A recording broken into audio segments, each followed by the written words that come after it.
សេចក្តីជូនដំណឹងសហព័ន្ធកីឡាប្រដាល់គុណខ្មែរមានកិត្តិយសសូមជម្រាបជូនដំណឹងដល់លោកអ្នកអង្គការលោកជំទាវ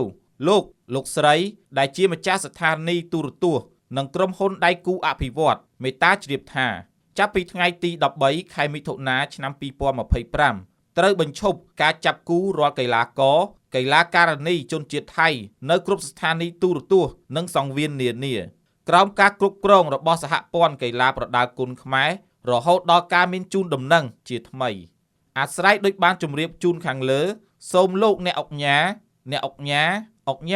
លោកជំទាវលោកស្រីដែលជាម្ចាស់ស្ថានីយទូរទស្សន៍និងក្រុមហ៊ុនដៃគូអភិវឌ្ឍន៍ទាំងអស់នៅកម្ពុជា